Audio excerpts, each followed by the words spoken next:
In this section, we are going to discuss about updating the source code on the respective repository.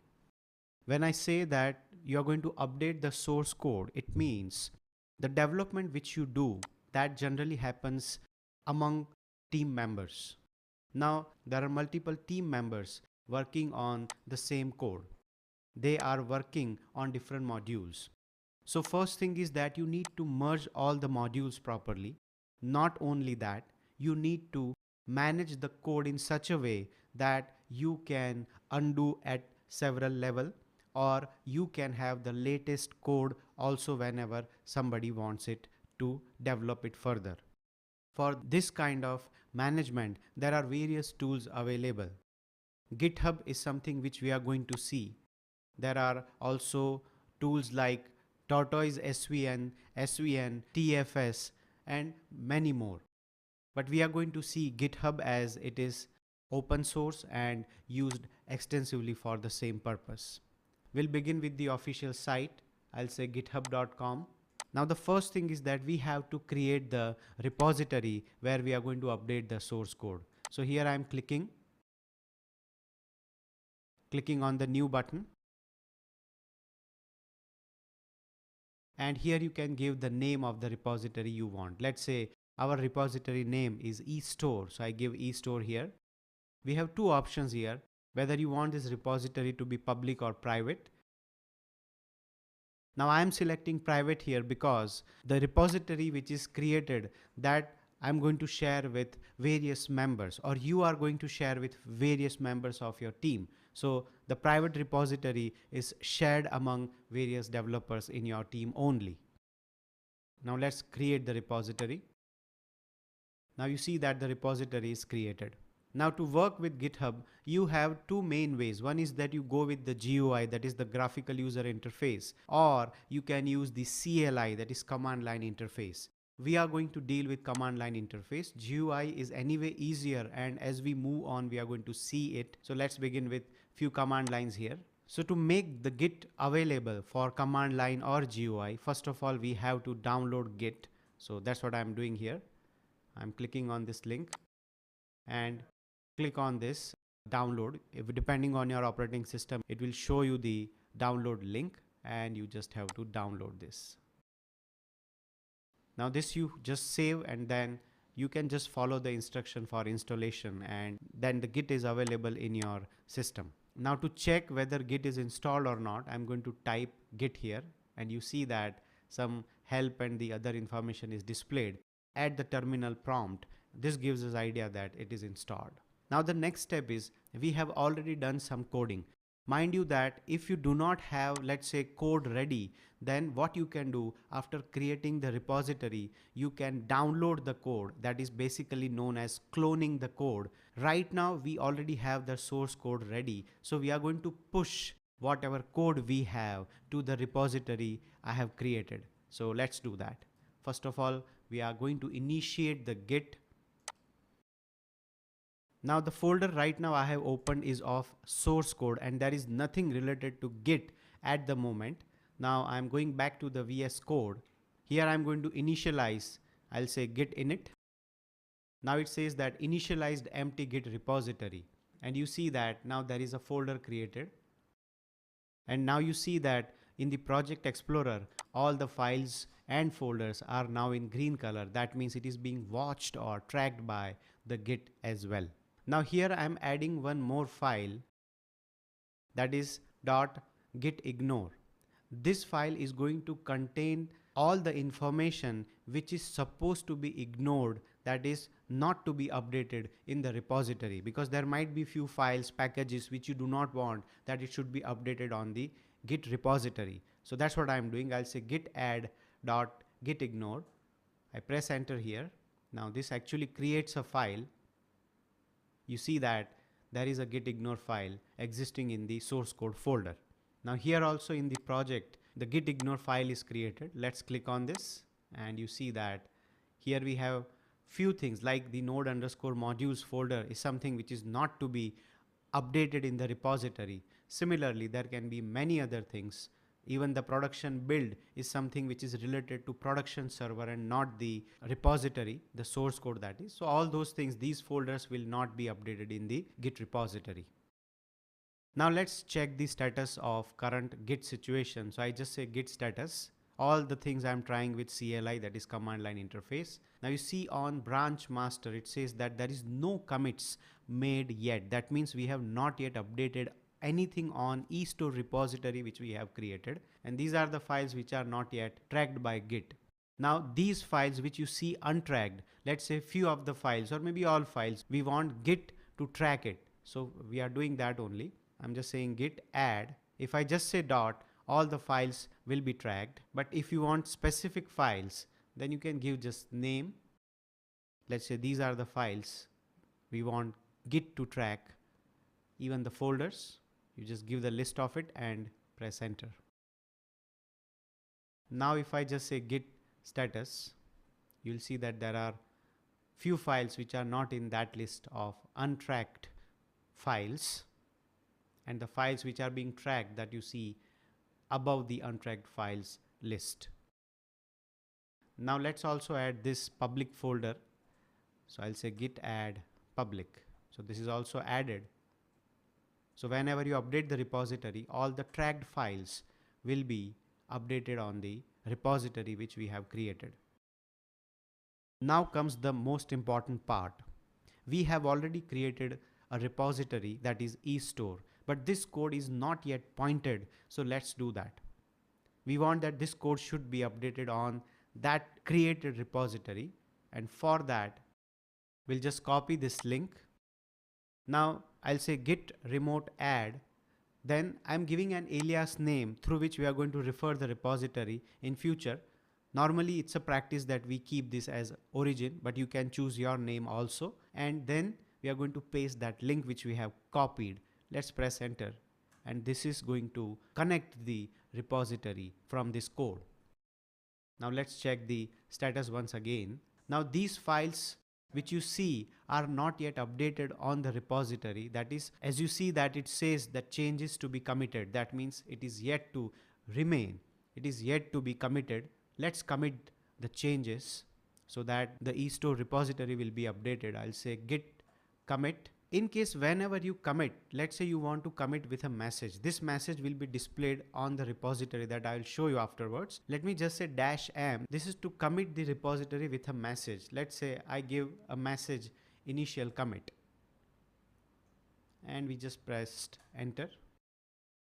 So these are the things committed. All right, now things are committed. We are supposed to push the committed files. Before that, the push is going to happen on a branch. By default, a master branch is created when you create a repository. Let's check for branch. So I'll say git branch -a. That is for all. It will display all branches. So there is only one branch at the moment. Now the master branch which we have, this is where I'm going to push the repository. So I'll say git push -u for upstream, the alias name, that is the origin, and the branch name, and let's press enter. Now this is where it is going to ask the credentials. So I'm going to give my credentials here. Now it is asking for the permission, and I'm going to click allow here. Now this job is actually one time. Later on, the IDEs are smart enough to deal with Git. Let me give the credentials here.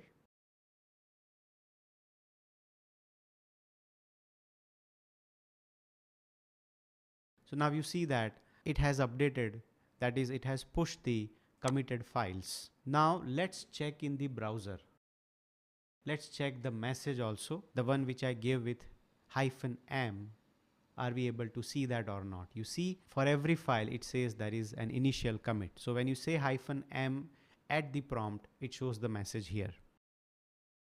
Let me also share an additional information here. If you are working with others repository, because I own the repository, I do not have any problem. But in case if you have problem pushing it, then you can try this command. You can say git remote, and then you set the URL, whichever URL it is, with the alias name, So here I'm going to say origin, and you'll paste the same URL, but before GitHub, you just add the username. You just have to give the username before the GitHub. So it will be GitHub username @GitHub. And then after this command, you push, then you will not have any problem. All right. So now we have created the main branch, that is the master branch. Let's say you have multiple, that is 5 team members working on this project. That means every developer will have his or her own branch, because people who work on the source code, they do not make the changes to this particular branch, that is the master. So there will be multiple branches created for individual developers, and those branches will be allocated to the user, the developer, and they will be making or updating the changes to that branch only, and then the main branch can be updated at a later stage. Now let's create the new branch. I'll say git checkout -b, the branch name. Let's say the branch name is eStore1. So now eStore1 branch is created, and at the moment now Git, this particular code is pointing to eStore1. So if there is any changes committed, it will be updated on eStore1 and not on the master branch. Now let's check here also on the website. So you do not see the eStore here. The reason is we need to push. So let's do that. I'll say git push -u origin eStore1. That's the branch name. All right, now let's check again. And now you see that there is a branch eStore1 created. If I click on this, you see that the code is updated. Now let's say there is some change in this code, and that we need to push to the branch only, that is eStore branch only. So let's do that. Let's add a sample file somewhere. Let's add a file here. I'll say test.js. Let's give some text here. Nothing else, just import statement, and I'm going to save this file. Now let's check the status. I'll say git status. Okay, we have added a new file. So the first command I'm going to run is git add. Only this file I'm adding to Git. Now next thing is, again we say status, and you see that the new file, it says src test.js. Now again we'll have to commit. So I'll say git commit, update a message. I'll say new test file added. And then comes the pushing the committed changes to the repository. eStore is the branch, so eStore1. Now let's check again in the repository whether we have this updated or not. Now you see there is a message displaying that eStore1 had recent pushes, and this message gives you the idea. You can simply click here and compare it. Let's click here. So this is the message, and new test file added was the change. Let's go back to the code. At the moment the master branch is selected, and here you won't find that file, that is the test.js. Now let me change the branch here,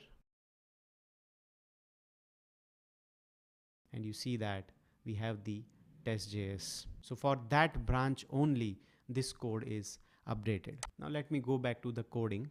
Here on the left hand side at the bottom, you see that the branch details, the current branch detail is displayed. At the moment you can also see the test.js in the project explorer.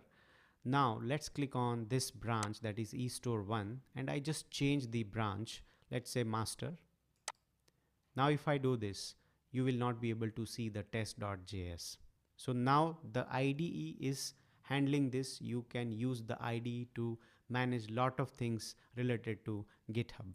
So now at the moment the branch is created, whatever changes are done, it is just meant for eStore1 branch. Remember, for a developer it is never a direct access to the master branch. It is always the team lead or project manager who does this job, who actually merges the code after the QA is done. Otherwise the developer will be working on specific branches only. Now let's talk about one more concept called collaborator. When I am working on this repository, that means I am the only one. But let's say I want to share this particular code with other developers also. People who are going to access this code will be the collaborator. So I'm going in the settings here and clicking manage access. The password is dot dot dot dot dot. Now the manage access, here I'm going to say invite a collaborator, and I can give the GitHub username here. Let's say I'm giving a name Nikhil Kevat. If this fellow has an account, then this name will be suggested. Otherwise, you can give an email ID of the person where the invite will be automatically sent. So here I'm giving this name, the person who has helped me a lot in creating this tutorial, Nikhil. I'll say Nikhil Kevat and I'll add. And now Nikhil is a collaborator with this branch. This also means that for the eStore branch, Nikhil has the access. Now whatever changes Nikhil makes will be updated only on that specific branch. So this is a general idea about how a GitHub is used and how do you update the code. On regular basis, whenever there are new things or any updates I have to share about GitHub and code management, I'll make sure that I do during the tutorial.